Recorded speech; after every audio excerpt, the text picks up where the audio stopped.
கடந்த ஒரு 3-4 வாரமாக ஒரு காரியத்தை வச்சு தான் நம்ம நிதானிச்சுட்டு வர்றோம். என்னென்னா, உன்னிடத்திலிருந்து உனக்கு விடுதலை. இதுதான் தலைப்பே. இந்த தலைப்பின் கீழே தான் நம்ம நிதானிச்சுட்டு வர்றோம். ஏற்கனவே ஒரு 3 பகுதியாக பேசியிருக்கிறேன். அதை நான் யூடியூப் சேனலில் நான் போடுவேன். உன்னிடத்திலிருந்து உனக்கு விடுதலை. பொதுவாகவே கிறிஸ்தவ வட்டாரத்தில் பேசக்கூடியது என்னென்னா, உங்களுக்கு விடுதலை பாவம், சாபம், வியாதியிலிருந்து உங்களுக்கு விடுதலை. ஸோ உங்களுக்குரிய பிரச்சனைகளுக்கு எல்லாம் காரணம் பிசாசு தான். ஸோ அதுலேருந்து உங்களுக்கு விடுதலை தருவதற்காக இயேசு கிறிஸ்து வந்தார். ஸோ பிசாசை ஜெயித்தார் அப்படின்னு பல்வேறு காரியங்கள் மனிதனுக்கு போதிக்கப்பட்டு பிசாசை ஜெயித்து விட்டோம் என்று சொன்னாலும், அதை நம்புகிற விசுவாசிகள் இன்றும் அந்த பிசாசின் போராட்டத்தினால, பிசாசின் தந்திரங்களினால சிக்கொண்டு விடுதலை அடைய முடியாதபடி ஒரு வாழ்க்கையை வாழ்ந்து கொண்டிருக்கிறத நம்ம பார்க்கிறோம். நம்முடைய அனுபவத்திலே அதை பார்க்கிறோம் இல்லையா? ஆனால் உண்மையிலே மனிதனுக்கு விடுதலை எங்கே அவசியப்பட்டது, எங்கே தேவையாக இருந்தது என்பதை சரியாக நம்ம ஆராயும் போது அது எங்கே இருக்குதுன்னா, நம்ம மனிதனுடைய படைப்பு என்கிற ஏரியாவிலேருந்தே வரணும். எந்த ஒரு காரியமே அதனுடைய வேர்னு ஒன்று இருக்கு இல்லையா? அந்த வேர் கிளியராக இருந்தால் தான் அந்த மரம், அந்த செடி ஸ்ட்ராங்காக இருக்கும். வேர் பகுதியில் சரியில்லை, அதனால் அஸ்திபாரம் சரியில்லைன்னா அதனுடைய மேலே கட்டுகிற வீடாக இருந்தாலும் சரி, அந்த சரியில்லாத வேருக்கு மேல் கட்டி எழுப்புகிற மரமாக இருந்தாலும் என்றாவது ஒரு நாள் அது கீழே விழுந்து தான் ஆகும், ஒடிந்து தான் ஆகும். அதனால தான் அநேக கிறிஸ்தவர்கள் பல வருடங்கள் கர்த்தரை ஆராதித்தோம், அபிஷேகத்தில் நிரம்பினோம் என்று சொன்னாலும் அவர்களுக்கு பிரச்சனைகள், பாடுகள், துன்பங்கள் வரும் பொழுது எப்படி உலக மனிதர்கள் கவலைப்படுகிறார்களோ, வேதனைப்படுகிறார்களோ, அவர்கள் எப்படி பல்வேறு சிந்தனைகளுக்குள்ளாக, மாம்ச எண்ணங்களுக்குள்ளாய் போகிறார்களோ, அதே போல தான் கிறிஸ்தவனும் போகிறான். காரணம் என்னன்னா, அவங்களுக்கு ஒரு தெளிவு, அறிந்து கொண்டேன் என்று சொல்லுகிற அந்த சத்தியத்தில் ஒரு தெளிவு இல்லாதது தான் பிரச்சனையே. தெளிவு இருக்கும் பட்சத்தில் அவர் சூழ்நிலைகள் எவ்வளவு மாறாக வந்தாலும், எதிர்மறையாக வந்தாலும், அவனால் அந்த சூழ்நிலைகளை மேற்கொண்டு அந்த சூழ்நிலையை கடந்து செல்லக்கூடிய ஒரு பக்குவம் அவனுக்குள்ள வந்துடும். சூழ்நிலைகள் எதுவும் அவனுடைய சிந்தையை மாற்றாது. அது எப்படி இருக்கும்னா, பவுல் சொன்னது போல, எங்களுக்கோ கிறிஸ்துவின் சிந்தை உண்டாயிருக்கிறது அப்படி சொன்னது போல, எல்லாவற்றையும் மேற்கொள்ளக்கூடியதான ஒரு சிந்தை ஒரு மனிதனுக்குள் உண்டாயிருக்கும். ஸோ ஓகே, முதல் மனிதன் படைக்கப்படும் பொழுது ஆவியான நிலையில் இருந்த மனிதன், அப்படிதான் ஒரு வார்த்தை இருக்கும். யோவான் சுவிசேஷ புஸ்தகம் 1ஆம் அதிகாரம் 1ஆம் வசனத்தில் எப்படி இருக்குன்னா, ஆதியிலே வார்த்தை இருந்தது அப்படின்னு இருக்கும். ஸோ நீங்களும் நானும் எப்போ இருந்தோம் அப்படின்னு அடுத்த ஒரு கேள்வி வச்சானா, நாமும் ஆதியிலே, உலகம் தோன்றுவதற்கு முன்பதாகவே நாமும் இருந்தோம். ஆதியிலே வார்த்தை இருந்தது என்கிற அதனோடு கூட உலகம் தோன்றுவதற்கு முன்பதாக நானும் இருந்தேன். ரெண்டையும் கரெக்ட் பண்ணி பார்த்தீங்கன்னா, ஆதியிலே வார்த்தை, ஆதின்னு சொல்றது இந்த உலகம் தோன்றுவதற்கு முன்பாக உள்ள நிலை இல்லையா?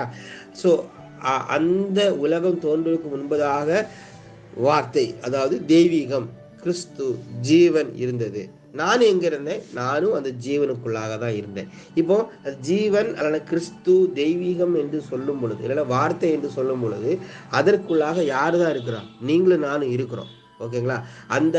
அதற்குள்ளாக நீங்களும் கடவுளும் ஒன்றாக இருக்கிறீர்கள் அப்படிங்கிற ஒரு 2 நிலை ஒன்றாக இருந்ததுங்கிறது கிடையாது. அங்கே ஒரே நிலை தான் இருக்குது. இதை நீங்க தெளிவா புரிஞ்சுக்கணும். இதுதான் பேசிக் காரியமே. இந்த உலகம் தோன்றுவதற்கு முன்பதாக கடவுள் இருந்தாரு, தெய்வீகம் இருந்தது, கிறிஸ்து இருந்தது.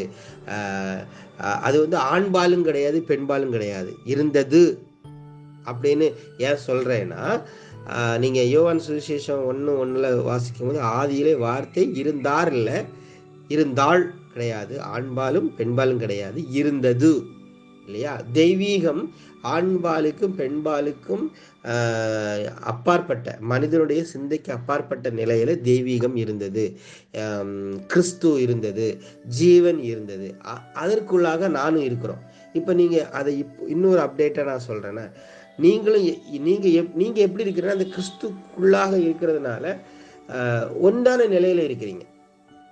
இப்போ உங்களுக்கு சிம்பிளாக புரியணும்னா எப்படி சொல்லலாம்னா, ஒரு கிலோ அல்வா இருக்குது இல்லையா, 1 கிலோ அல்வாலேருந்து ஒரு 1/4 கிலோ அல்வாவை வெட்டி எடுக்கிறீங்க.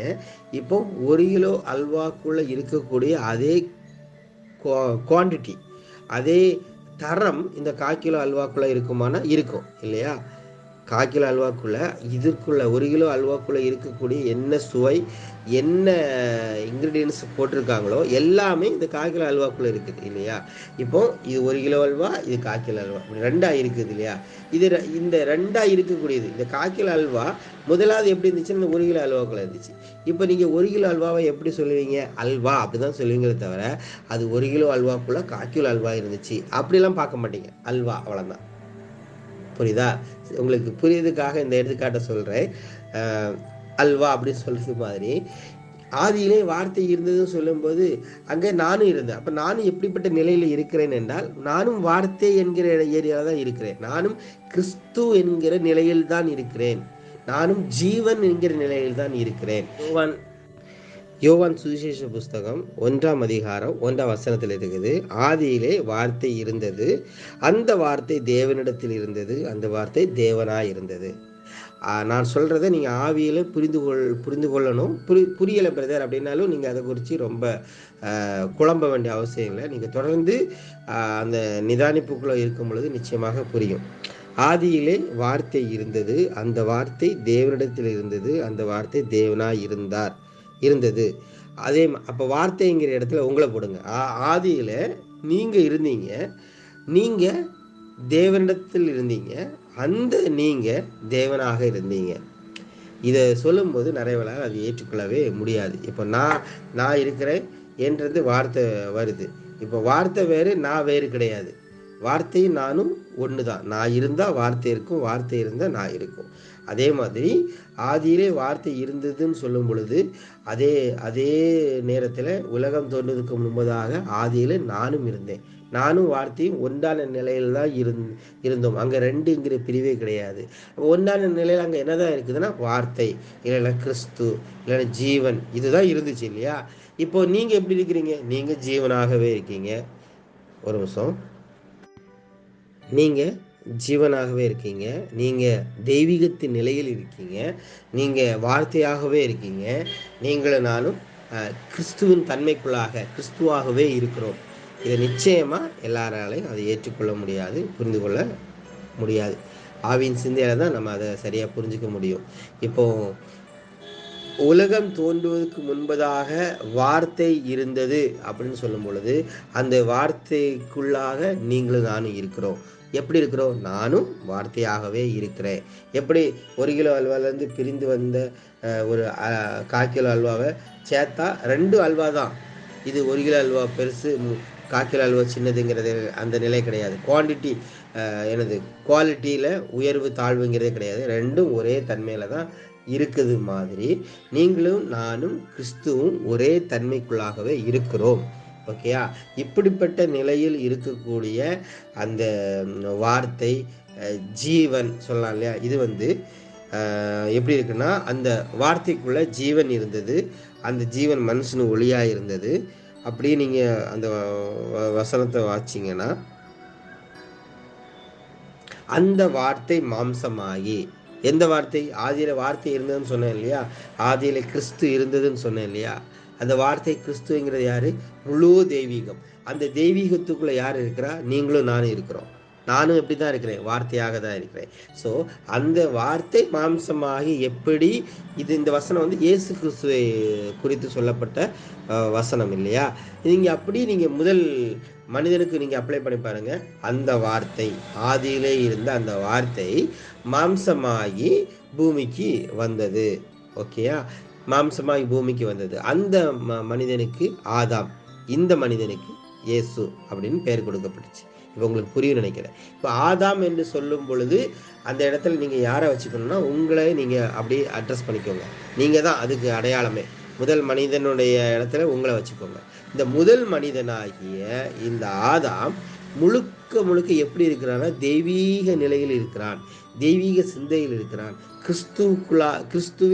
கிறிஸ்துவாகவே இருக்கிறான், ஜீவனாகவே இருக்கிறான். ஓகேங்களா? இப்படிப்பட்ட நிலையில் இருந்த இந்த ஆதாம் எப்படி இருக்கிறான்னா, சரீரத்தில் எப்படி இயேசு கிறிஸ்து மாம்ச சரீரத்தில் இந்த பூமியில் வாழ்ந்தாரோ அதே மாதிரி தான் முதல் மனிதனாகிய ஆதாமும் மாம்ச சரீரத்தில் பூமியில் வாழ்ந்து கொண்டு இருக்கிறார்.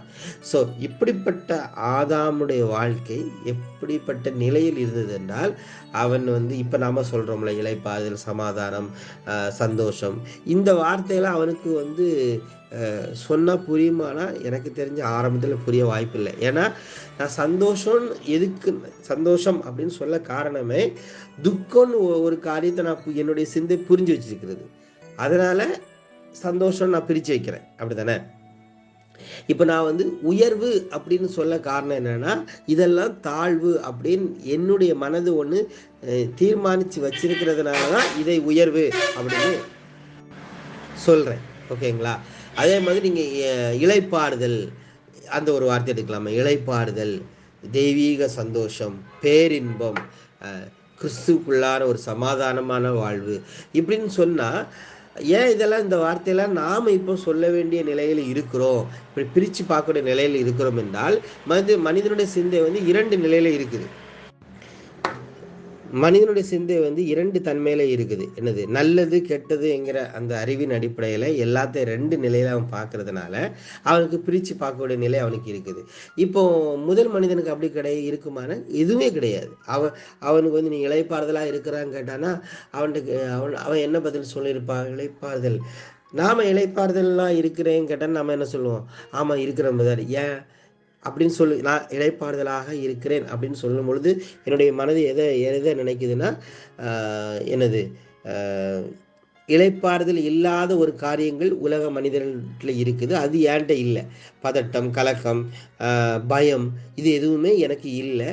ஸோ அதனால நான் இளைப்பாறுதலாக இருக்கிறேன் அப்படின்னு நம்ம சொல்கிறோம் இல்லையா? இதே மாதிரி ஆதாமுக்கு இருக்குமான்னு கிடையாது. ஏன்னா அவனுக்கு பயம்னா என்னன்னு தெரியாது, கலக்கம்னா என்னன்னு தெரியாது, மரண பயம்னா எதுவுமே அவனுக்கு தெரியாது. அவன் இளைப்பாறுதலாக இருக்கிறேன்னு கேட்டான்னா அவன் என்ன சொல்லுவான்னா,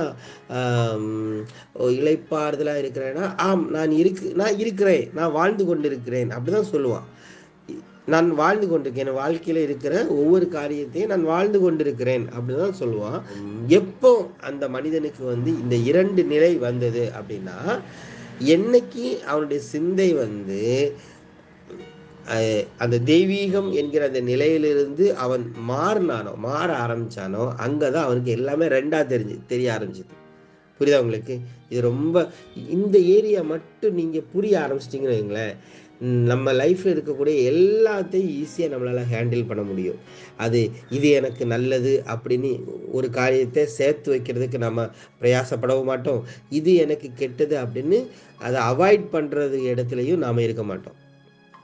அப்படின்னா எப்படி உங்களுக்கு எனக்கு சில காரியங்களை சொல்லி புரிய வைக்கிறதுக்கே கொஞ்சம் சிரமமாக தான் இருக்குது. இந்த முதல் மனிதனுக்கு அவன் ஜீவனாக கிறிஸ்துவின் நிலையிலே அவன் இருக்கிறதுனால எல்லாவற்றையும் அவன் தெளிவாக பார்க்கக்கூடிய நிலையில இருக்கிறான் முதல் மனிதன். ஓகேங்களா? எப்படி இயேசு கிறிஸ்து இந்த பூமியில இருக்கும் பொழுது பல்வேறு விதமான மனிதர்கள், சூழ்நிலைகள் எல்லாம் இருக்கும் பொழுதும் அவர் எல்லாவற்றையும் தெளிவான நிலையில பார்த்தார். அவருக்குள்ள ஒரு தெளிவு இருந்துச்சு இல்லையா? அவரை சுற்றிலும் தெளிவில்லாத நிலைதான் இருந்தது. ஆனா அவருக்குள்ள எப்படி இருந்ததுன்னா, முழுக்க ஒரு தெளிவு இருந்தது. அந்த தெளிவு இருந்ததுனால அவருக்கு என்ன செய்யணும்னு அவர் விரும்பினாரோ, நல்லா புரிஞ்சுக்கோங்க, அவர் என்ன செய்யணும்னு அவர் விரும்பினாரோ அதை அவர் செஞ்சுட்டே இருந்தார். இப்போ உங்களுக்கு ஒரு எக்ஸாம்பிளுக்கு சொல்றேன்னா, திரளான ஜனங்களை கண்டு அவர் மனதுருகினான் இருக்குது.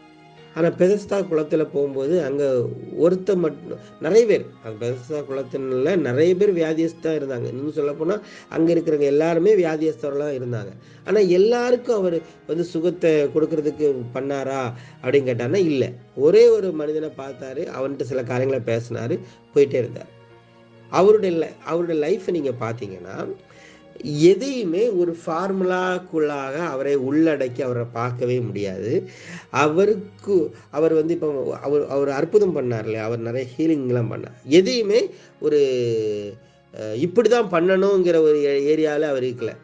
ஒவ்வொருத்தருடையும் ஒவ்வொரு விதத்தில் அவர் செயல்பட்டு கொண்டே இருந்தார். இப்போ ஃபார் எக்ஸாம்பிள் ஒரு ஒரு ஸ்திரியை பார்த்து அவனுடைய பாவம் மன்னிக்கப்பட்டது அப்படின்னு சொல்கிறாரு. அதே சமயம் இன்னொரு நபரை பார்த்து நீங்கள் எல்லாம் இவ்வளோ மோசமாக நடக்கிறீங்க, நீங்கள் செய்தால் அல்ல, நீங்கள் சிந்தித்தாலே அது பாவம்னு சொல்கிறார். இன்னொரு ஏரியாவில் பரிசேயன் வீட்டுக்கு போய் அவங்களெல்லாம் சாப்பிட்றாரு. இன்னொரு ஏரியாவில் பார்த்தீங்கன்னா பரிசேயனை கண்டு அவர் மிகவும் கோபப்பட்டு அவர்களை கடிந்து பேசுகிறார். ஸோ அவரை ஒரு ஃபார்முலாக்குள்ளாகவே இயேசு கிறிஸ்துவ வைக்க முடியாது. நான் இதை ஏன் சொல்ல வரேன்னா, இயேசு கிறிஸ்து அவருக்குள்ளாக எப்படி தோணிச்சோ இதைத்தான் அவர் எப்படி சொல்றாருன்னா, நான் பிதாவின் சத்தத்தை கேட்டு நான் செய்கிறேன் அப்படின்னு அவர் சொல்றாரு இல்லையா. நீங்க அவருக்கு உள்ள பிதா என்ன சொன்னாரோ அதன்படி அவர் செய்தார். ஓகேங்களா. இந்த சொசைட்டி என்ன சொல்லுது, குடும்பம் என்ன சொல்லுது, இந்த பாரம்பரியங்கள் கலாச்சாரங்கள் என்ன சொல்லுதுங்கிற ஏரியாக்குள்ள இயேசு கிறிஸ்து போனாரான்னா போகவே இல்லை. அவர் பிதாவோடு இருந்தார். பிதா என்ன சொன்னாரோ அதை அவர் செய்தார். அப்படியா தான் இயேசு கிறிஸ்து திரும்ப திரும்ப ஒரு காரியத்தை சொல்லி கொண்டே இருந்தார். நீங்கள் அப்படி இயேசு கிறிஸ்து இந்த பக்கம் வச்சுட்டு அப்படி நீங்கள் ஆதாமுக்கு வாங்க. நீங்கள் நான் சொல்லும் பொழுது 2 கேரக்டரை வைக்கணும். ஒன்று இயேசு, ஒன்று ஆதாம். ஸோ ஆதாமை வைக்கும்போது நீங்கள் உங்களை அந்த இடத்துல வச்சு பாருங்கள். இயேசு கிறிஸ்து சொல்லும் பொழுதும் அந்த இடத்துல உங்களை நீங்கள் வைத்து பாருங்கள். உங்களுக்கு சில காரியங்கள் ஒரு மணி நேரம் பேசினாலும் ஏதோ ஒரு பாயிண்ட் உங்களுக்கு புரிய வாய்ப்பு இருக்குது. இப்போ நீங்கள் ஆதாம் இயேசு கிறிஸ்துவை பற்றி பேசுனேன் இல்லையா. இயேசு கிறிஸ்து அவருக்குள்ளாக என்ன தோணினதோ அதை அவர் செய்தார். அதைத்தான் அவர் எப்படி பேசுகிறாருன்னா, பிதா என்ன சொல்லுகிறாரோ அதை நான் செய்கிறேன், பிதா என்ன செய்கிறாரோ அதை நான் செய்கிறேன், அதை நான் பேசுகிறேன் அப்படி சொன்னார். இப்போ நீங்கள் அப்படியே ஆதாமுக்கு வாங்க. ஆதாம்கிட்ட போய் இப்போ நீங்கள் கேட்டிங்கன்னா, அல்ல முதல் மனிதனிடம் போய் நீங்கள் கேட்டிங்கன்னா, நீங்கள் எப்படி வாழ்கிறீங்க, நீங்கள் எப்படி செயல்படுறீங்க, உங்கள் வாழ்க்கையை நீங்கள் எப்படி நடத்துகிறீங்கன்னு கேட்டிங்கன்னா, அவன் என்ன சொல்லுவான்னா, நான் வாழ்கிறேன் அப்படி தான் சொல்லியிருப்பான். நான் வாழ்ந்துட்டு இருக்கிறேன் அப்படிதான் சொல்லியிருப்பான். எனக்கு என்ன தோணுகிறதோ அதை நான் செய்து கொண்டிருக்கிறேன். நீங்க இந்த வார்த்தையை நல்லா புரிஞ்சுக்கணும். ஆதாம்கிட்ட போய் கேட்கும்போது நீங்கள் எப்படி வாழ்க்கையை வாழ்கிறீர்கள் அப்படின்னு கேட்டா அவன் சொல்லுவான், எனக்கு என்ன தோன்றுகிறதோ அதை நான் வாழ்ந்து கொண்டு இருக்கிறேன் அப்படின்னு சொல்லுவான். இயேசு கிறிஸ்துட்ட போற இயேசு கிறிஸ்து சொல்லுவாரு, எனக்கு பிதா என்ன சொன்னாரோ அதை நான் செய்கிறேன். ஸோ முதல் மனிதன் சொல்லக்கூடிய ஸ்டேட்மெண்ட்டும் இரண்டாவது ஆதாம் சொல்லக்கூடிய ஸ்டேட்மெண்ட்டும் 2 விதத்தில் இருக்குது. முதல் மனிதன்கிட்ட போய் கேட்டிங்கன்னா, முதல் மனிதன் எனக்கு பிதா என்ன சொல்லுகிறாரோ அப்படிங்கிற ஏரியாக்குள்ள அவன் போயிருப்பானா, அதான் அடுத்த கொஸ்டின். முதல் மனிதன் பிதாங்கிற ஏரியாக்குள்ள போயிருப்பானான்னு கேட்டா, இப்போ பிதா என்று சொல்லும் பொழுது, இல்லை கடவுள் சொல்றோம் இல்லையா, நாம கடவுள் கிறிஸ்துன்னு சொல்லுவோம்ல, இந்த காரியத்தை ஆதாம் எப்படி புரிஞ்சிருப்பான், அதான் கொஸ்டினே. நான் அவுட் ஆஃப் பைபிள் நான் பேசுறேன் ஒரு புரிதலுக்காக. நீங்க கொஞ்சம் இதை நிதானிங்க. ஆதாம்கிட்ட போய் நீங்க எப்படி ஒரு வாழ்க்கை வாழ்க்கீங்கன்னா, நான் கடவுளிடம் நான் டெய்லி ஜெபம் பண்றேன், நான் ஜெபம் பண்ணி அவர்கிட்ட இருந்து நான் கேட்டு நான் செய்கிறேன் வாழ்கிறேன் அப்படின்னு அவன் சொல்லியிருப்பானா, இல்லை எனக்குள்ளாக என்ன தோன்றுகிறதோ அதன்படி நான் ஒரு வாழ்க்கை வாழ்கிறேன் அப்படின்னு சொல்லியிருப்பானா? 2 கேள்வி நான் வைக்கிறேன். இப்போ கடவுள் இப்போ அந்த 2 கேள்விக்கு நான் 2 பதிலையும் சொல்றேன். ஆதாம் கடவுள்கிட்ட ஒவ்வொரு நாளும் ஜெபம் பண்ணி கடவுள்கிட்ட இருந்து ஒரு வார்த்தையை வாங்கி அவன் வாழ்ந்திருப்பான் அப்படின்னு ஒரு பதில் வரும் என்றால், அதுக்கு அடுத்த ஒரு கொஸ்டின், ஆதாம் கடவுளை எங்க பார்த்தான்? புரியுதா உங்களுக்கு? நான் டெய்லி நம்ம ஜெபம் பண்றேன் அப்படின்னு சொல்லும் பொழுது எங்க ஜெபம் பண்றேன், யார்கிட்ட ஜெபம் பண்றேன்? கடவுள்கிட்ட ஜெபம் பண்றேன். கடவுள் என்கிறவர் எங்கே இருக்கிறார்? அடுத்த கொஸ்டின், கடவுள் என்கிறவர் எங்கே இருக்கிறார் என்பதை ஆதாம் எப்படி பார்த்திருப்பான்? நீங்களும் நானும் பார்க்கறத நான் சொல்லலை, இப்ப கிறிஸ்தவம் பார்க்கறத சொல்லலை. முதல் மனிதன் எப்படி பார்த்திருப்பான்? எதுவுமே கிடையாது. நல்லா புரிஞ்சுக்கோங்க. இப்போ நமக்கு இருக்கிற கல்வி அறிவோ, நமக்கு இருக்கிற என்ன சொல்றது, கடவுளை குறித்ததான எந்த நாலேஜும் எந்த புரிதலும் கிடையாது. நீங்க அப்படிதான் யோசிக்கணும். இப்போ உங்களுக்கு சொல்லப்பட்ட காரியங்கள் நீங்கள் பல்வேறு ஊழியக்காரங்கள் மூலமாக உங்க சிந்தையில் இருக்கக்கூடியது, இல்லை உங்க கையில் இருக்கக்கூடிய பைபிள் மூலமாக நீங்கள் அறிந்து கொண்டது, இதை வச்சு நீங்க சிந்திக்க கூடாது. ஒரு பிளாங்கா ஒரு ஒரு எப்படி சொல்றது, ஒரு தெளிவான சிந்தைன்னு என்ன தெரியுமா, வேற எந்த சிந்தையும் இல்லாத ஒரு நிலை தான். தெளிவா ஒரு தெளிந்த நீரோடைய போன்று கடவுளை குறித்த எந்த ஒரு தாட்டும் உங்களுக்குள் இல்லாமல் ஒரு புதிதாய் பிறந்த ஒரு குழந்தைன்னு இருக்கு இல்லையா. எப்படி சொல்கிறது, இப்போ நான் வந்து நம்ம கேரிஸ்ட்டை சில காரியங்கள் அவட்ட கேட்டானா அவளுக்கு சில காரியங்கள் வந்து புரிஞ்சிக்கவே தெரியல. சாதாரண காரியம், இப்போ இறந்துட்டாங்க அப்படின்னு சொன்னால் அவளால் அது சரியாக புரிஞ்சிக்க முடியல. நான் அதை குறித்து எந்த ஒரு விளக்கமும் அவட்ட நான் சொல்லியே கொடுக்கல. அவட்ட வந்து சில காரியங்களை வந்து நம்ம கேட்கும்போது அவங்களுக்கு அது தெரியலை. அது வந்து பிளாங்காக இருக்குது இல்லையா. பிளாங்காக இருக்கும் பொழுது ஒரு சிந்தை வரும் இல்லையா, ஒரு தாட்டு வருது இல்லையா, ஃப்ரெஷ் தாட்டுன்னு சொல்லலாம். அதே மாதிரி ஆதாம் பிளாங்காக இருக்கிறான். அதை பிளாங்காக இருக்கக்கூடிய அந்த சிந்தைக்குள்ளாக கடவுள் என்கிற ஒரு தாட் அவனுக்குள்ளாக எப்படி வருது, அதுதான் கேள்வியே. ஆதாம் கடவுள் என்கிறத மேலே நோக்கி பார்க்குறாரா, மேலே நோக்கி கடவுள் என்கிறவர் எனக்கு இருக்கிறாரு, நான் அவர்கிட்ட டெய்லி ஜெபம் பண்ணி நான் வார்த்தையை பெற்றுக்கொள்ள வேண்டும், ஒவ்வொரு நாளும் ஜெபம் பண்ணி நான் வாழ வேண்டும் அப்படிங்கிற நிலைக்குள்ளாக ஆதாம் வாழ்ந்திருப்பானா? இல்லை என்றால், நான் நேரமே சொன்னேன் இல்லையா, ஆதியிலே வார்த்தை இருந்தது, ஆதியிலே கிறிஸ்து இருந்தது, ஆதியிலே ஜீவன் இருந்தது.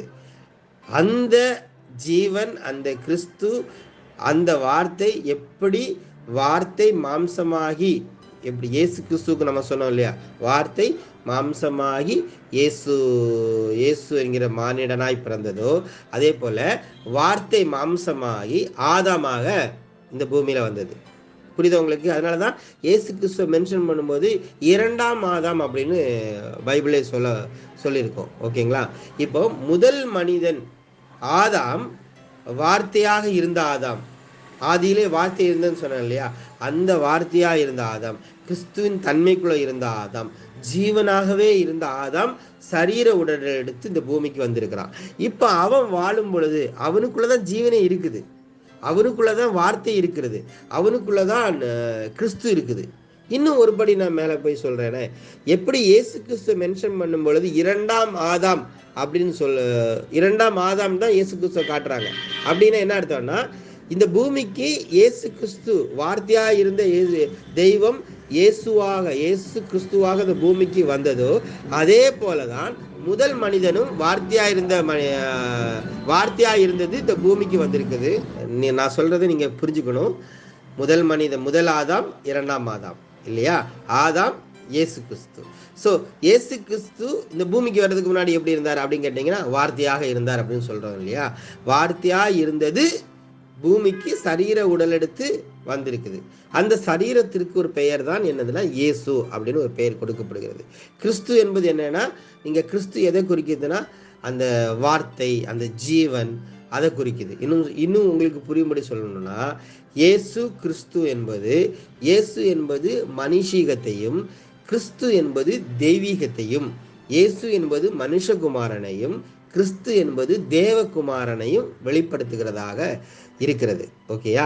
இப்போ நீங்க அப்படியே எடுத்து நீங்க முதல் மனிதனுக்கு அப்ளை பண்ணுங்க. முதல் மனிதனாகிய ஆதாம், வார்த்தையாகிய ஆதாம் இப்போ பூமிக்கு சரீர உடல் எடுத்து வந்திருக்கிறது. இப்போ அந்த சரீர உடலுக்கு ஒரு பெயர் கொடுக்கலாம். ஓகேங்களா? சரீர உடல் வருவதற்கு முன்பதாக ஒரு நிலை இருந்தது இல்லையா, அதுதான் கிறிஸ்து, அதுதான் மெய்யான மனிதன். ஓகேங்களா? ஸோ இப்போ மெய்யான மனிதனாகிய வார்த்தை, மெய்யான மனிதனாகிய அந்த கிறிஸ்து சரீர உடல்ல இருக்கிறது, வாழ்ந்து கொண்டிருக்கிறது ஆதாமாக. அதுக்கு ஒரு பெயர் அந்த ஆதாம்னு சொல்லிக்கலாம். இப்போ அந்த ஆதாம் எப்படி வாழ்ந்திருப்பான்?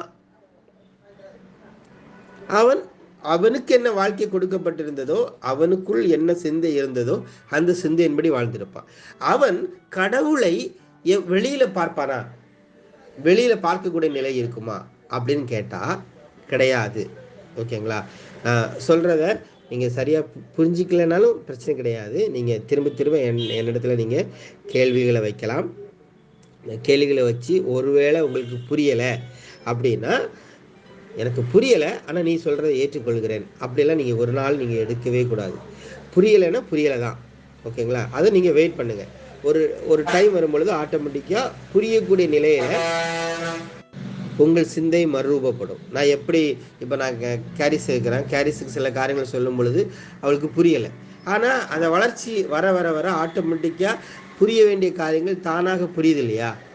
ஒரு நான் லைவாக பார்க்குறேன் இந்த கடவுளுடைய படைப்பு, ஒரு தெய்வீக நிலையில் இருக்கக்கூடிய ஒரு படைப்பு எப்படி அந்த சிந்தை அப்டேட் ஆகுது என்கிறத வந்து லைவாக நான் வந்து கேரிஸ் வச்சு தான் பார்க்குறது உண்டு. எல்லா மனிதனும் அப்படி பார்க்கலாம் பாருங்க. எப்படி அந்த சிந்தை வந்து ஒவ்வொரு நாளும் அப்டேட் ஆகிட்டே இருக்குது. ஆரம்பத்தில் ஒன்றுமே தெரியாமல் ஒரு இன்னசென்ட் பேபியாக, ஒரு குழந்தையாக, எல்லாவற்றிலையும் ஒரு சந்தோஷமாக மகிழ்ச்சியாக இருந்த அந்த குழந்தை அறிவு வர வர வர வர வர டிப்ரெஷனுக்குள்ளே போகுது, வேதனைக்குள்ளே போகுது, கலக்கத்துக்குள்ளே போகுது, போர் அடிக்குது அப்படின்னு சொல்லுது. எனக்கு லைஃப் போர் அடிக்குது. ஆனால் அது சின்ன குழந்தையா நீங்கள் விட்டுன்னா, ஒரு சின்ன குழந்தைய விட்டோன்னா அது சொல்லுமா? சொல்லாது. அது அது அந்த குழந்தை வந்து அந்த லைஃப்பை என்ஜாய் பண்ணி வாழ்ந்துகிட்டே இருக்கும். அங்கே உருண்டு போகும், இங்கே சாடும், கீழே விழும், எந்திக்கும், அழும், சிரிக்கும். அந்த லைஃப்பை என்ஜாய் பண்ணுது. இந்த வளர வளர அறிவு வர வர ஒரு கட்டத்தில் அது ஒன்று விரும்புது. அது விரும்புறது கிடைக்கலன்னா, ஃபார் எக்ஸாம்பிள் இப்போது டிவியில் கார்ட்டூன் பார்க்கணும், அது விரும்புது. நம்ம அது கிடைக்காத பட்சத்தில் சும்மா இருக்குது. ஆனால் சின்ன குழந்தையா இருக்கும்போது அப்படி கிடையாது. சும்மா இருந்தாலும் அந்த நேரத்தை அது என்ஜாய் பண்ணிட்டு இருந்தா அதே குழந்தை தான் இப்போ வளர்ந்த உடனே சும்மா இருந்த உடனே எனக்கு போர் அடிக்குது அப்படின்னு ஒரு காரியம் வருது. இதெல்லாம் மனிதனுக்குள்ளாக ஒரு காரியம் வந்து நடந்து கொண்டே இருக்குது. அந்த சிந்தை வளர்ந்து கொண்டே இருக்கிறது. அவன் வளரும் பொழுது ஒவ்வொரு காலகட்டமும் சிந்தை எப்படி மாம்ச ரீதியான அறிவுக்குள்ளாக வளர்கிறதோ அதே போல உள்ளான மனிதன் இல்லைன்னா, நான் உள்ளான மனிதனுங்கிற காரியத்தை வந்து நான் தான் நேரமே எப்படி சொன்னேன்னா ஜீவன் வார்த்தைன்னே சொல்கிறேன். ஸோ இதை வந்து அந்த அந்த வார்த்தையாகிய மனிதன், ஜீவனாகிய மனிதன் நாட்கள் செல்ல செல்ல அவனுடைய சிந்தை கரப்ட் ஆகுது. கரப்ட் ஆகும் பொழுது தான் அவன் வந்து தனக்குள் இருக்கக்கூடிய தெய்வீகத்தை பார்க்காமல், நல்லா புரிஞ்சுக்கோங்க, தனக்குள் இருக்கக்கூடிய தெய்வீகத்தை, தனக்குள் இருக்கக்கூடிய கிறிஸ்துவை, தனக்குள் இருக்கக்கூடிய ஜீவனை பார்க்காமல் வெளியில பார்க்க ஆரம்பிக்கிறான். ஓகேயா? இன்னும் உங்களுக்கு புரியும்படியா சொல்லணும்னா, இயேசு கிறிஸ்துட்ட போன அவர் என்ன சொல்வார்? நான் எனக்குள் ஒளி இருக்குது அப்படின்னு அவர் சொல்லுவாரா? நானே ஒளியாக இருக்கிறேன்னு சொல்லுவாரா? எனக்குள் ஜீவன் இருக்குதுன்னு சொல்லுவாரா? நானே ஜீவனாக இருக்கிறேன்னு சொல்லுவாரா? நானே ஜீவனாக இருக்கிறேன், நானே ஒளியாக இருக்கிறேன். அதே இயேசு கிறிஸ்து மனிதனை பார்த்து சொல்கிறார், நீங்கள் வெளிச்சமாக இருக்கிறீர்கள். அந்த வெளிச்சம் எங்கிருந்து வருது? ஒளியிலிருந்து வருது. ஒளி எங்க இருக்குது? உனக்குள்ள இருக்குது. புரியுதா? ஸோ இயேசு கிறிஸ்து நான் ஒளியாக இருக்கிறேன் அப்படின்னு சொல்லும் பொழுது அவர் தனக்குள் தன்னை எப்படி மென்ஷன் பண்ணி பேசினாரோ அதே நிலைதான் உனக்குள்ளாகவும் இருக்குது. உனக்குன்னு சொல்றது உங்களை நீங்க எடுத்துக்கலாம், முதல் மனிதனே எடுத்துக்கலாம். ஸோ முதல் மனிதன் எப்படி இருக்கிறான்னா அவனே ஒளியாக இருக்கிறான், அவனே ஜீவனாக இருக்கிறான், அவனே பேரின்பமாக இருக்கிறான், அவனே எப்படி சொல்லலாம், என்னென்ன வார்த்தை சொல்லணுமோ அதெல்லாம் நீங்கள் தெய்வீகத்தின் நிலையில இருந்து சொல்லிக்கலாம். அவன் தான் எல்லாமே. ஸோ அவன் வந்து ஒரு என்ன சொல்ற, ஒரு விலங்கை பார்த்து ஒரு பெயர் இடணும்னு தோணுச்சுன்னா அவனுக்கு அந்த டைமில் என்ன நேம் போடணும்னு தோணுதோ அந்த பேரை போடுறான். அவன் போய் நின்றுட்டு கடவுளே எந்த பேர் போடணும் நீங்கள் எனக்கு சொல்லுங்கள் அப்படின்னு ஜெபம் பண்ணி கேட்டுட்டு வந்து சொல்லலை. அவனுக்குள்ளாகவே அந்த கிறிஸ்துவின் தன்மை இருக்கிறதுனால, அவனுக்குள்ளாகவே அந்த ஜீவன் இருக்கிறதுனால அப்படி அது வெளிப்படுது, இயல்பாக வெளிப்படுகிறது. இப்போ நான் இந்த வார்த்தையை சொல்லலாமே, ஒரு இயல்பான நிலை அவனுக்குள்ளாக வெளிப்பட்டு கொண்டே இருக்கிறது. அதுதான் தெய்வீகத்தின் நிலை. இப்போ அவனுக்கு இந்த இரண்டு, இப்போ நம்ம எல்லாவற்றையும் ரெண்டா பார்க்கிறோம். எப்படி பார்க்குறோங்கிறத நம்ம பிற்காலத்தில் பார்க்கலாம். எப்படின்னா நன்மை தீமை, ஆவின் சிந்தை மாம்ச சிந்தை, நல்லது கெட்டது, இன்பம் துன்பம், உயர்வு தாழ்வு, மேன்மை கீழ்மை, அப்படின்னு இரண்டு தன்மையில நம்ம பார்க்குறோம் இல்லையா? அந்த தன்மை இன்னும் இப்படி சொல்லாம கடவுள் நான் அப்படின்னு ரெண்டா பிரித்து பார்க்குறோம்ல. இப்படி பிரித்து பார்க்கக்கூடிய நிலை முதல் மனிதனாகிய ஆதாமுக்கு இருந்ததா அப்படின்னு கேட்டோன்னா கிடையாது. அவன் ஒரே தன்மையில தான் இருக்கிறான். ஓகேங்களா? ஒரே தன்மையில இருக்கிறான். நீங்கள் ஒரு சின்ன குழந்தைய நீங்கள் பார்த்தா அதுகிட்ட ரெண்டு தன்மையை வெளிப்படுறதை பார்க்க முடியாது. ஒரே தன்மை தான் வெளிப்படும். அந்த ஒரே தன்மையில தான் வாழ்ந்து கொண்டிருக்கிறான் ஆதாம்.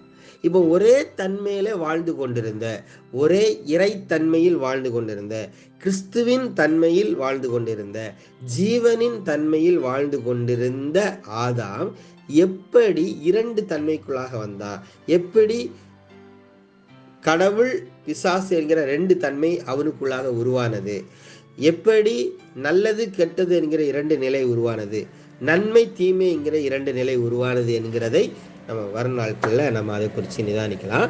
இப்போ நான் பேசின ஒரு காரியத்தை வச்சு ஏதாவது கேள்விகள் இருக்குன்னா கண்டிப்பாக இருக்குன்னா இல்லை இருந்திருக்கணும். ஸோ அதை நீங்கள் உடனே எனக்கு ஒரு ஆடியோ பதிவாக எனக்கு வாட்ஸ்அப்பில் போடுங்க. நான் பர்சனலாகவே உங்கள்கிட்ட நான் பேசுகிறேன். இன்னொன்று நான் சொல்கிறேன், இந்த இப்போ நான் பேசக்கூடிய காரியங்கள் எதையுமே நீங்கள் உங்களுக்குன்னு ஒரு பைபிள் நாலேஜ் இருக்கும். நீங்கள் நிறைய பேருக்கு பைபிள்லேருந்து நிறைய காரியங்களை டீச் பண்ணியிருப்பீங்க, பேசியிருப்பீங்க. அந்த பைபிள் நாலேஜை உங்கள் தலையில் வச்சுட்டு உங்கள் மைண்டில் வச்சுட்டு நான் பேசுகிறத கேட்டிங்கன்னா உங்களுக்கு ரெண்டுமே என்ன ஆகும்னா கிளாஷ் ஆகும். அதனால் அதை தூக்கி தூர போடுங்க அப்படின்னு சொல்லலை. ஏன்னா அப்படி தூரம்லாம் போட முடியாது. அது ஏன்னா நம்மளோட மைண்டு ரோபோ கிடையாது. எல்லாம் ஃபிட் பண்ணி எல்லாம் செட் பண்ணி வச்சுட்டு எண்டர்னு கொடுத்தா உடனே எல்லாம் அழிகிறதுக்கு நாம் நம்முடைய சிந்தை ஜீவனாக இருக்கிறதுனால எதை போட்டாலுமே அங்கே பதிஞ்சு இருக்கும் இல்லையா?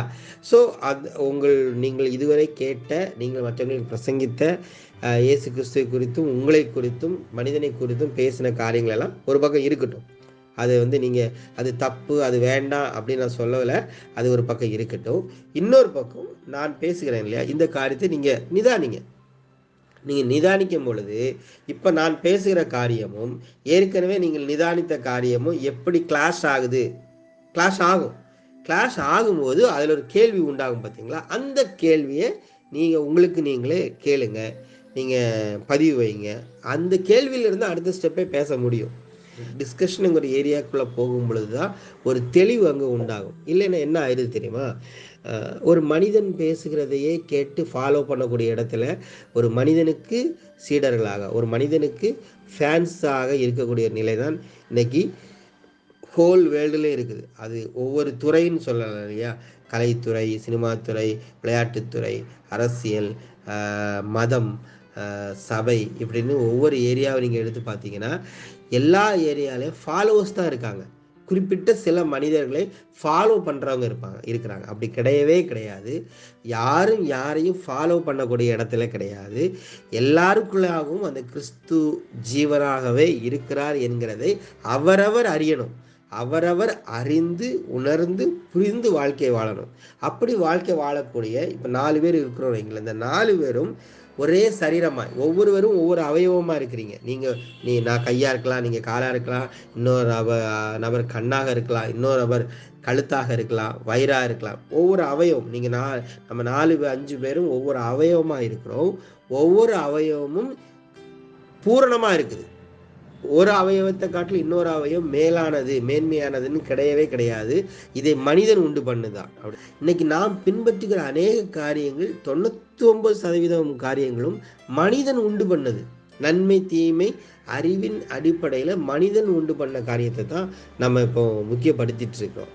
ஆனால் இதிலிருந்து உங்களுடைய சிந்தை வெளியில் நீங்கள் இப்போ பார்க்க ஆரம்பிச்சிட்டிங்கன்னா நீங்கள் ஃப்ரீ ஆயிடுவீங்க. நீங்கள் உலகத்தை மாற்றணும், ஐயோ எனக்கு எல்லா சத்தியம் தெரிஞ்சிச்சு, எல்லாத்தையும் மாற்றணுங்கிற நிலைக்கெல்லாம் போக வேண்டிய அவசியம் இல்லை. ஏன்னா நாம் மாற்ற முடியாது.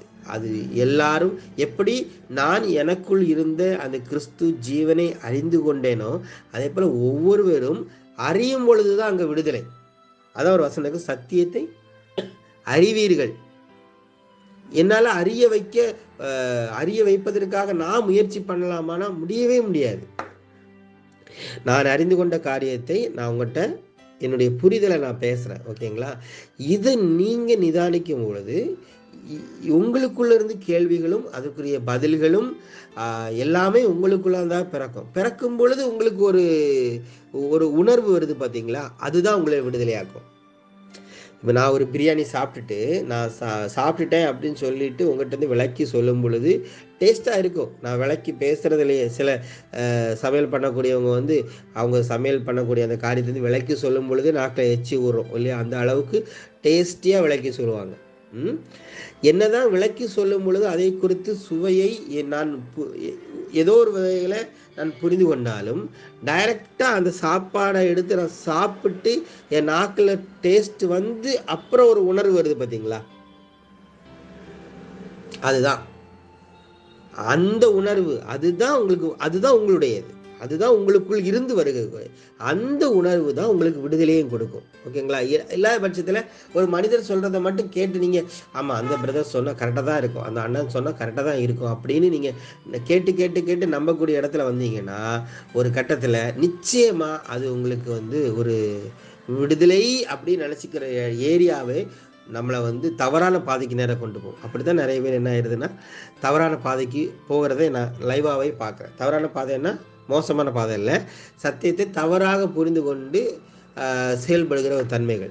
ஏன் அப்படி போகுதுன்னா அவர்கள் தங்களுக்குள்ளிருந்து புறப்படுகிற ஜீவனின் வார்த்தையே அவங்க அதுக்கு கவனம் கொடுக்காம வெளியிலேருந்து வரக்கூடிய ஒரு மனிதனின் வார்த்தையை அவங்க முக்கியத்துவம் கொடுக்க ஆரம்பிச்சிட்டாங்க. அந்த மனிதன்ங்கிற இடத்துல என்னையே நீங்கள் வச்சுக்கலாம்.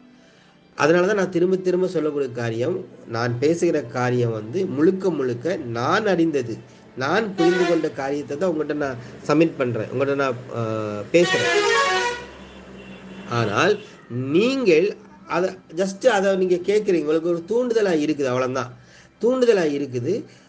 நான் நேரமே சொன்னேன் இல்லையா, ஒரு தொட்டிக்குள்ளே ஒரு பைப் இருக்குது, ஆனால் சுவிட்சு போட்டால் தண்ணி வரல, மேலே டேங்கில் தண்ணி வரல. அப்போ நம்ம என்ன பண்ணுறோன்னா அந்த மோட்ரு பக்கத்தில் ஒரு வால்வு இருக்கும், அதை ஓப்பன் பண்ணி அதில் கொஞ்சம் தண்ணி ஊற்றுறோம். தண்ணி ஊற்றுற உடனே ஊற்றிட்டு ரெண்டாவது சுவிட்சு போட்டால் என்ன ஆயிடுது, அப்படி ஃபுல் இந்த தொட்டியில் உள்ள தண்ணியெல்லாம் டேங்கில் வருது இல்லையா. ஸோ இப்போது தொட்டிக்குள்ளே ஃபுல்லாக தண்ணி இருக்குது, டேங்கில் தண்ணி இல்லை, சுவிட்சு போட்டால் மோட்ரு ஓடுது, ஆனால் தண்ணி மேலே வரல. காரணம் என்னென்னா ஏர் லாக் ஆகிருக்குது. அந்த ஏர் லாக் ஆனதை தடுக்கிறதுக்கு நம்ம கொஞ்சம் தண்ணி ஊற்றுறோம். அதே மாதிரி தொட்டிக்குள்ளே எப்படி தண்ணி நிரம்பி இருக்கிறதோ அதே போல் நீங்கள் கிறிஸ்துவின் தன்மையில், ஜீவனின் தன்மையில் பரிபூரணமாக இருக்கிறீங்க. ஓகேங்களா? எப்படி நான் சொல்கிறேன் இருக்கிறீங்கன்னா, நான் இருக்கிறேன் அப்படிங்கிறத நான் பார்க்குறேன், நான் உணர்கிறேன். அதனால் நீங்களும் இருக்கிறீங்க அப்படின்னு நான் சொல்கிறேன். அதை உங்களால் பார்க்க முடியாத நிலையில் இருக்கலாம். ஓகேங்க? அப்படி இருக்கிற போது எப்படி ஒரு கொஞ்சம் தண்ணி ஒரு மக்கு தண்ணியை ஊற்றுறது மாதிரி நான் பேசுகிற காரியங்கள், எனக்குள் நான் புரிந்து கொண்ட காரியங்களை உங்கள்கிட்ட நான் பேசுகிறேன். அது கரெக்டாக போய் உங்களுக்கு சில ஏரியாவில், நான் நேரமே ஃபஸ்ட்டு சொல்லியிருக்கிறேன், கரெக்டாக உங்கள் சிந்தையில் எந்த ஏரியாவில் கேள்வி இருக்குதோ அதில் பாயிண்ட் அவுட்டாக போய் நிற்கும் பொழுது, கனெக்ட் பண்ணும் பொழுது என்ன ஆயிடுது, நம்ம மக்கள்லேருந்து ஊற்றக்கூடிய தண்ணியும் தொட்டிக்குள்ளே இருக்கக்கூடிய தண்ணியும் ஜாயிண்ட் ஆன உடனே அப்படி தண்ணி என்ன ஆயிடுது, மேலே இருக்கிற டேங்க் நிரம்புறது மாதிரி என் மூலமாக பேசுகிற வார்த்தை. இதை தான் பவுல் கூட ஒரு இடத்துல சொல்லுவார், நீங்கள் கேட்கிற வார்த்தை மனுஷர் வசனமாக இருந்தாலும் அது தேவ வசனம்தான். ஏன் தேவ வசனம்னா அது உங்களுக்குள் பலன் தருகிறது அப்படின்னு பவுல் இடத்துல பேசுவார். என்ன சொல்ல வர்றாருன்னா, நான் மனுஷன், நான் பேசுறது மனுஷ வார்த்தை. அதை தான் பவுல் சொல்றேன், நீங்கள் கேட்கிறது மனுஷர் வசனமாக, மனுஷனுடைய வார்த்தையாக இருந்தாலும் அது தேவ வசனம் தான், அது தேவ வார்த்தை தான். எப்படி மனுஷர் வசனம் தேவ வார்த்தையை கன்வெர்ட் ஆகுதுன்னா, அது உங்களுக்குள் பலன் கொடுக்கறதுனால அது கன்வெர்ட் ஆகுது. புரியுது உங்களுக்கு? அதுக்கு உங்களுக்கு பலன் கொடுக்குது. ஸோ நான் பேசுறது மனுஷ வசனமாக நீங்கள் ஏற்றுக்கொள்ளலாம், இல்லை வேற எந்த வசனமாக வார்த்தையாக நீங்கள் ஏற்றுக்கொள்ளலாம். ஆனால் உங்களுக்குள் அது போய் கரெக்டாக அந்த பாயிண்டில் போய் நிற்கும்போது உங்களுக்கு அது பலன் கொடுக்குது. பலன் கொடுக்கும் பொழுது நீங்கள் உங்களுக்குள் இருக்கக்கூடிய அந்த கிறிஸ்துவின் தன்மையை, தெய்வீகத்தின் தன்மையை உணர ஆரம்பிப்பீர்கள். அந்த உணர்தல் தான் உங்களுக்கு விடுதலையை தரும். இதை தாண்டி வேற எதுவுமே விடுதலை தராது. விடுதலை தந்தது போன்று ஒரு மாய தோற்றத்தை வேணா கொண்டு வரலாம். இந்த பூமியில் பேசப்படுகிற மத சம்பந்தமான காரியங்கள் எல்லாம் ஒரு 99% ஒரு விடுதலை கொடுத்தது போன்ற ஒரு மாய தோற்றத்தை தான் காட்டுதே தவிர ஒரு நிரந்தரமான விடுதலையை கொடுக்கறது இல்லை. அதனால தான் மனிதன் மீண்டும் மீண்டும் மீண்டும் தெய்வத்தை தேடி ஏதோ ஒரு காரியத்துக்கு சென்று கொண்டே இருக்கிறான். எங்கேயாவது ஜெப கோபுரமோ ஜெப மலையோ இல்லை ஸ்பெஷல் மீட்டிங்கு, கன்வென்ஷன் கூட்டங்கள், உபவாச கூட்டங்கள், தீர்க்க தரிசன முகாம்கள், சபை ஆராதனைகள் அப்படின்னு தேடி ஓடிக்கொண்டே இருக்கிறான். ஏன்னா அவன் விடுதலை வெளியில் தேடிட்டு இருக்கிறான். ஆனால் மெய்யான விடுதலை உங்களுக்கு அனுப்பிச்சிங்கன்னா இப்படிப்பட்ட தேடி ஓடக்கூடிய இடத்துல இருக்க மாட்டீங்க. நீங்கள் எப்படி இருப்பீங்கன்னா சபையாய், நான் சொல்ல, இப்போ நம்ம 4 பேர் 5 பேர் இருக்கிறோன்னா நம்ம 5 பேரும் அந்த அந்த கிறிஸ்துவின் சபை என்கிற ஒரு சபையின் சரீரமாக, கிறிஸ்துவின் சரீரம் என்கிற ஒரு சரீரத்தில் அவயவம் எப்படி இருக்குதோ அதே மாதிரி நம்ம 5 பேரும் வெவ்வேறு இடங்களில் வெவ்வேறு வேலைகளில் இருந்தாலும் வெவ்வேறு தனித்தன்மை இருந்தாலும், கைக்கு ஒரு தனித்தன்மை இருக்கிறது, காலுக்கு ஒரு தனித்தன்மை இருக்கிறது, கண்ணுக்கு ஒரு தனித்தன்மை இருக்கிறது. ஆனால் இவைகள் எல்லாம் ஒன்றாக ஒரே சரீரத்தில் இணைக்கப்பட்டிருக்கிறது போல நீங்கள் உங்களோட புரிதல் வெவ்வேறாக இருந்தாலும், இப்போ நான் பேசுகிற இந்த சத்தியத்தின் மூலமாக இது சரியாக நீங்கள் புரிந்து கொள்ளும் பொழுது, சத்தியத்தின் மூலமாக சொல்றதை காட்டிலும் இந்த சத்தியத்தை நீங்கள் சரியாக புரிந்து உணர்ந்து கொள்ளும் பொழுது அது கிறிஸ்துவின் சரீரம் என்கிற அந்த ஒரு ஃபெல்லோஷிப்புக்குள் நீங்கள் வந்துடுவீங்க. ஆவிக்குள்ளான ஒரே நிலையில வந்துடுவீங்க. அப்போ சேர்ந்து இந்த சரீரம் சேர்ந்து எதை செய்யணுமோ அதை கரெக்டாக செய்யும். அங்கே ஒரு மனிதனுடைய பிரயாசமே கிடையாது. அங்கே செய்ய எல்லாமே ஆவியினால் உண்டாக்கப்பட்டது. அதனால தான் நம்ம என்ன சொல்கிறோம், இது ஒரு ஆவிக்குரிய ஊழியம், ஆவிக்குரிய நிலையில் இருக்கிறது. இது ஆவிக்குரிய மண்டலங்கள், அதாவது உங்கள் சிந்தனைகளை புதுப்பித்து கொண்டே இருக்கும், உங்கள் சிந்தனைகளை மாற்றிக்கொண்டு மறுரூபமாக்கி கொண்டே இருக்கும். சரீரத்தில் பிரிந்திருந்தாலும் ஆவியில நம்ம எல்லாரும் எப்படிதான் இருப்போம்னா ஒரே சிந்தைக்குள்ளாக இருப்போம். அதுக்கு எடுத்துக்காட்டுக்கு ஒரே ஒரு காரியத்தை மட்டும் நான் சொல்லிக்கிறேன். ஃபார் எக்ஸாம்பிள், இப்போ திடீர்னால மீண்டுமா ஒரு பெரிய ஒரு லாக்டவுன் மாதிரி வந்துடுச்சுன்னு வைங்களேன். லாக்டவுன் மாதிரி வந்துச்சுன்னா இந்த 5 பேரும் நம்ம இருக்கோம், இந்த 5 பேரும் ஒரே மாதிரி தான் சிந்திப்போம். எப்படி? அந்த 5 பேருக்குள்ளேயும் கவலை வருமானா வராது, 5 பேருக்குள்ளேயும் கலக்கம் வருமா வராது, 5 பேருக்குள்ளேயும் பயம் வருமா வராது. 5 பேருடைய சிந்தையும் ஒரே மாதிரி தான் இருக்கும். அது எப்படி அது உங்களால் அது புரிய முடியும் அப்படின்னு எனக்கு தெரியல. அது அப்படிதான், சில காரியங்களில் அப்படிதான் சொல்லக்கூடிய நிலையில தான் இருக்குது. ஒரே சிந்தைக்குள்ளாக, அதுதான் ஒரே சிந்தை ஒரே விசுவாசம் அப்படின்னு சொல்றது. அந்த 5 பேருமே அந்த உலகம் ஒரு காரியத்தை சிந்தித்து கொண்டிருக்கும், உலகம் ஒரு காரியத்தை செயல்படுத்தி கொண்டிருக்கும். ஆனால் பிரித்தெடுக்கப்பட்ட சிந்தை உள்ளவர்கள் உலகத்திற்கு ஒத்த வேஷம் தெரியாமல், ரோமர் 12:2 இருக்கிற மாதிரி, உலகத்துக்கு ஒத்த வேஷம் தெரியாமல் தேவனுடைய நன்மையும் கிருபையும் அந்த காரியத்தை குறித்ததான ஒரு புரிதலோடு பகுத்தறியக்கூடிய சிந்தையோடு எல்லாரும் ஒன்றாக இணைக்கப்பட்ட நிலையில், ஆவியில இணைக்கப்பட்ட நிலையில இருப்போம். ஸோ இதுக்கெல்லாம் ஒரு காரியம் என்னன்னா, நாம ப்ரையாரிட்டி, எதற்கு முக்கியத்துவம் கொடுக்குறோம், எதை நம்ம அறிந்து கொள்ளுகிறோம் என்கிறதுல தான் செய்ய வேண்டியிருக்குது. ஸோ இவ்வளோ நேரம் பேசின காரியத்தை நீங்கள் புரிந்து கொள்ளணும். வார்த்தை, ஜீவன், கிறிஸ்து, ஆதாம், 2ஆம் ஆதாமாய் இயேசு கிறிஸ்து, இவங்க எப்படிப்பட்ட நிலையில் இருந்தாங்க, முதல் மனிதன் கடவுள் என்கிற காரியத்தை எப்படி பார்த்தான், இந்த கேள்வியோடு வைக்கிறேன். இந்த கேள்வியை நம்ம அடுத்த வாரத்தில் நம்ம நிதானிக்கலாம். நான் இந்த கேள்வி உங்களோட வச்சுட்டு நான் முடிக்கிறேன். முதல் மனிதன் கடவுளால் படைக்கப்பட்ட, இன்னும் சொல்லப்போனால் வார்த்தையாக இருந்த மனிதன் இப்போ சரீரத்தில் வந்திருக்கிறான். வார்த்தையாக இருந்த மனிதன், வார்த்தையாக இருந்தது சரீரத்தில் வந்தது, அதுதான் இயேசு கிறிஸ்து. வார்த்தையாக இருந்தது சரீரத்தில் வந்தது, அதுதான் ஆதாம். இந்த ஆதாம் கடவுளை எப்படி பார்த்தான்? 2ஆம் ஆதாம் கடவுளை பிதா எனக்கு இருக்கிறாரு அப்படின்னு அவர் பார்த்தார். அப்படித்தானே? அவர் இயேசு கிறிஸ்து அப்படிதான் பைபிள் நிறைய இடத்துல சொன்னதாக எழுதப்பட்டு இருக்கிறது. ஓகே, அதை நம்ம மாற்றவெல்லாம் போகிறதில்ல, அது சரிதான். 2ஆம் ஆதாம் கடவுளை பிதா என்கிற ரூபத்தில் வெளியில வச்சு பார்த்தார், பிதா இருக்கிறார் அப்படின்னு பார்த்தார். முதல் மனிதன் கடவுளை எப்படி பார்த்தான்? வெளியில வச்சு பார்த்தானா, உள்ள வச்சு பார்த்தானா? சரி, வெளியில வைத்து பார்த்திருப்பான் என்றால் எப்படி பார்த்திருப்பான்? உள்ளே வைத்து எனக்குள்ளாக தான் கடவுள் இருக்கிறாருன்னு பார்த்தான்னா அதை எப்படி பார்த்திருப்பான் என்கிற இந்த கேள்வியோடு நான் முடிக்கிறேன். இந்த கேள்வியை நான் எழுத்து பதிவாக உங்களுக்கு நான் போடுறேன். நீங்கள் அந்த கேள்வியிலேருந்து நீங்கள் நிதானிக்க ஆரம்பிங்க. Okay, thank you.